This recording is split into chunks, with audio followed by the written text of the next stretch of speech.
doctor has performed surgery wearing the Google glasses. They say here that he performed two minor operations while wearing Google Glass, a feature he says demonstrates the device's potential to transform medical care in rural areas, says the Wall Street Journal.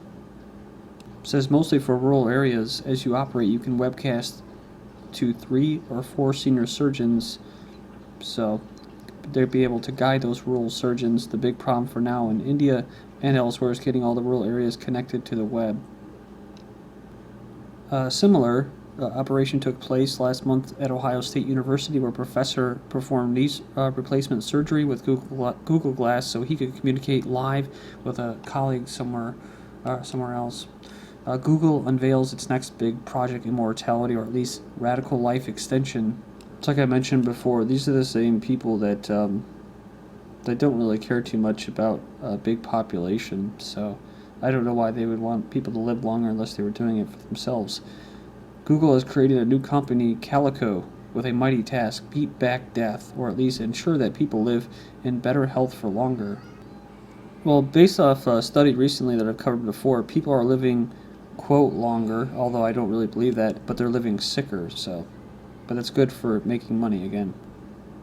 So it's like an offshoot of Google, so apparently Google cares about people's health and welfare, they say, so basically that they want to improve people's lives. I like how they put at the end, given Google's ability to store and analyze massive amounts of data and its army of sophisticated engineers, it's certainly capable of a mighty medical analytics effort, but conquer death? That still might prove an impossible goal. I like how they say to conquer death as if it's some kind of enemy that needs to be conquered. Empathy for military robots could affect outcomes on the battlefield, says a study. That's a conclusion of this University of Washington professor.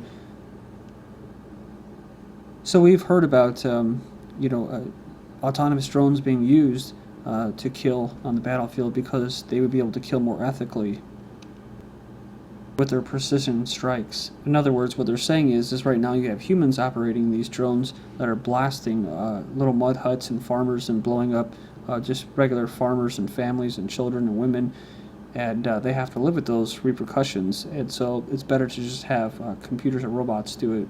And people having empathy for military robots, I can see that, but robots having empathy for people, I'm not sure, unless it was designed by the engineer to do that. They probably wouldn't. They said that they actually gave them names, these operators, and gave them funerals. It says you don't want someone to hesitate using one of these robots if they have feelings towards the robot that goes beyond a tool. If you feel emotionally attached to something, it will affect your decision making. So if you've ever served in the military, hopefully, especially like if you're like in the Marines or infantry or something, that kind of rings or resonates with you as far as what you were used as or what they think of you as. Reports suggest nearly half of U.S. jobs are vulnerable to computerization. Oxford says that 45% of America's occupations will be automated within the next 20 years due to rapid advances in technology. They say it will happen in 2 stages. First, the computers will start replacing people in vulnerable fields like transportation, logistics. You were already seeing that, right? You see the packing facilities with all these robots moving stuff around. Production, labor, administrative support, jobs and services, sales, construction may also be lost in the first stage. Then the rate of replacement will slow down due to bottlenecks and harder to automate fields such as engineering. The technological plateau will be followed by a second wave of computerization dependent upon the development of good artificial intelligence. This could put jobs in management, science, and engineering, and the arts at risk, so the people who created it will then be dismissed. Judges, like I said before, they will go. Courts will be run by computers and AI. I saw a video of Dr. Kaku talking how he was enthusiastic about, talking about bringing back dinosaurs and stuff like that. You've heard before, the woolly mammoths. That, what kind of environment would they be in? What would we do with them? Put them in a zoo? And he says basically they would leave that up to computers and algorithms to decide that. So you can see where that's going. Welcome everyone to Global Government News. This is my website, ggnonline.net. On YouTube, DDarko2012 and DDarko2013 on my channels. It's funny, if you try typing in ggnonline.com in the future, it'll bring you to something else, and that's mostly because, like I said, I've kind of had it de facto stolen from me. Pretty interesting stuff. 3 years I put into it, and now I'm getting notifications. You have a domain similar to ggnonline.com. Would you like to auction it? I went to go see. The starting bid starts at $97, and I was paying $10 a month or $10 a year. So I find that kind of frustrating, but kind of funny at the same time that they do stuff like that. It's funny, I wasn't even aware that you can auction and sell these domains. I mean, I was pretty oblivious to the whole thing. I just wanted it to be ggnonline.com because it sounded professional and be easy to find. So after 3 years, they're probably going to auction and sell this damn thing for almost $1,500, I would imagine. They're going to sell it for anywhere between $500 to $2,000. Who knows, right? And I put all the work into it, but it's not even about the money. That wasn't the point. The point was to make it easier for people to find this website, and it was just a nice little shot to the bow, as they say. And I lost a decent amount of views there. Just a quick side note. This could be my last set of videos for GGN. I've said that before because I've wanted to stop. Kind of feeling burnout of doing these videos, and I'm sure you could probably tell recently. I could tell people aren't leaving comments, so that you can tell as well. So this will probably be my last set of videos for GGN. Maybe I'll come back and pop in and leave little videos, just whatever, and talk about my thoughts. I might just do that. But as far as covering news articles like I do, I'm not going to do that anymore. So I just hope that you guys enjoyed it and found it useful. It was never meant to be permanent, DDarko 2012 and Global Government News. It was kind of just a way for me to vent and get out all my ideas. And so I've had 3.5 years to do that. So it's been nice. But that all that news just takes a toll on you. And I don't want to, it's like, I don't want to compromise my soul, my spirit, my sense of being just for putting out news. And to be honest, all the news is pretty repetitive, so it's just recycled. I mean, I've been doing this for, like I said, 3 years, and most of the articles are usually the same things. It just, I'll get my, my thoughts, whatever, tied together, but it's not really news anymore. So, I don't really have anything else to say. I've said everything that I need to say. A report from Yahoo News today, or Tuesday, detailed a group of engineers who are developing a biometric classroom monitoring program that will track students in every move. It says here that tracking students' eye movements and conversations and smiles with engaged sense cameras will help teachers improve classroom learning. They're talking about, basically messing around, passing notes and stuff will be a thing of the past. Algorithms in the program will crunch the raw visual and audio data to give teachers detailed info on students' actions. Teachers will then be advised on how to better engage students until, of course, the teachers are replaced by the computers. Army document describes technology that can transmit a voice into someone's head. Classified Army document titled Bioeffects of Selected Non-Lethal Weapons describes a series of technologies that the military has developed, including one with the ability to transfer radio frequency energy into a human target. So they say, is there really or actually a real-life reason to wear a tinfoil hat? The energy is perceived by the brain as sounds inside the target's head as the microwaves are absorbed by the target's body. It's already been proven capable of carrying modulated frequencies that sound like recognizable speech to the recipient. So it's called silent sound, and again, this is old stuff, so funny. If fully developed, such technology could be a powerful tool. So you see all these Wi-Fi towers. Are they not just emitting Wi-Fi frequencies? Are they actually listening in on the town,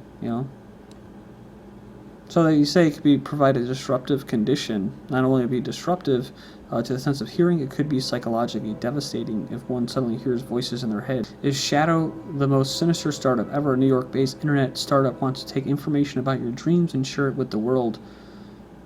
But, so it says here, it's a company that's basically, it's going to be part of like the smartphone. And people are going to upload their information as soon as they wake up, an iPhone app, in that groggy state immediately after you wake up, because they say that the SAS used to do it to IRA terrorists.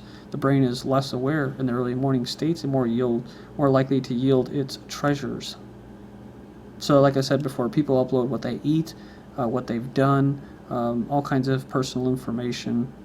Literally how many calories they're taking in, what they did for a workout, all that stuff. How they feel, what they read, what they bought. I mean, you see all that stuff, so.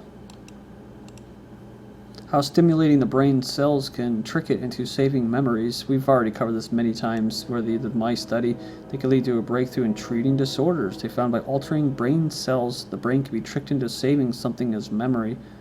It says here it's the first evidence that memories can be created by manipulation, false memories. So make you hear voices and implant memories that aren't really memories. NASA and DHS are developing a heartbeat detector for use in search and rescue. So your local SWAT team will have these soon enough. DHS involvement in the development of these searching devices is telling. So it's all about natural disasters and helping the people. So it says they're very close to developing a device that can detect a faint heartbeat under several feet of strata, up to 20 feet of solid, and 30 of other crushed material to be exact. Remember the Predators, that latest Predators movie? One of the upgrades that the Predator had was the heartbeat, right? It didn't just go off color. You could actually see the dude's, Adrian Brody's heartbeat. Your pulse could be your new password. It says passwords, PIN numbers, and credit cards could soon be a thing of the past. Your heart and body might be used to keep track of just about everything. If new technology is able to unlock pulse passwords, your heartbeat reveals more than your health. It says there's actually unique characteristics that relate to the size of the heart, the position, and the physiology surrounding the heart. Our heartbeats are unique as our fingerprints, and now they're being used to replace passwords, key cards, and bank cards.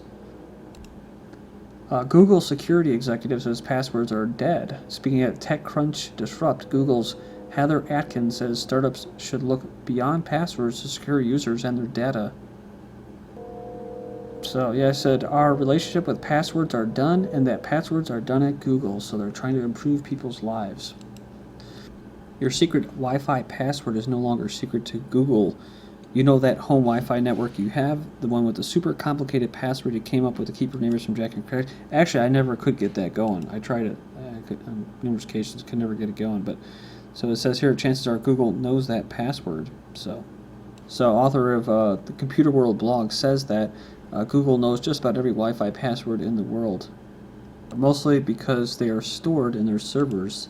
The man in charge of the NSA modeled his office after the bridge of the Starship Enterprise. So you guys have already seen all this news, but you know, why do you think they're letting you know this? Because they want people, not you that are aware, but all of the sheeple, the lemmings, whatever, the herd, they want them to know. These are the voyages of the NSA as it enters every computer and pries whatever data can be stolen, recorded in perpetuity. Its ongoing mission is to explore the internet and all TCP/IP packets, to seek out new emails, phone records, backdoors, webcams, and bank accounts, to boldly go where no man with or without a search warrant has gone before. Land of the free, American police make an arrest every 2 seconds in 2012. That's what the data from the FBI from 2012 has showed. So 12 million arrests. So arrests every 2 seconds, every single day. So it's horrifying. Of these arrests, 520,000 were violent crimes. And I believe it's California school to fly flag of People's Republic of China. So over the objections of the residents and human rights groups, the city will raise the flag of the People's Republic of China on October 1st, the day that honors the formation of the sovereign state in 1949 by communist leader Mao Zedong. So it was requested by the councilman Benny Lee, a Chinese American, who said that he intended the move as a sign of support for the city's growing Chinese population and a sign that the city is open for Chinese business and investment. But it goes on. It goes far beyond that. We've covered this before. U.S. government education website for kids. Yang's quote by Mao Zedong. So, the quote appeared on Kids Zone webpage for education on Friday before vanishing. And on Constitution Day, California college student has been ordered to stop handing out constitutions. The real infraction was that he didn't get permission. He must first be registered and approved by the Student Development Office. Remember the high school textbook that rewrote the Second Amendment literally. A high school forces student making a silent sound. Navy Yard shooter reported hearing voices through walls. It's about mental illness, not gun laws. Don't blame it on gun laws. It's because he didn't get treatment for his mental illness. From 8 days ago, should assisted suicide be legal? That's not really the issue. The issue is they're gonna deem you mentally disabled and euthanize you and take your organs. Hey, look at that. Stephen Hawking flips on assisted suicide on September 18th. So, hey, yeah, great.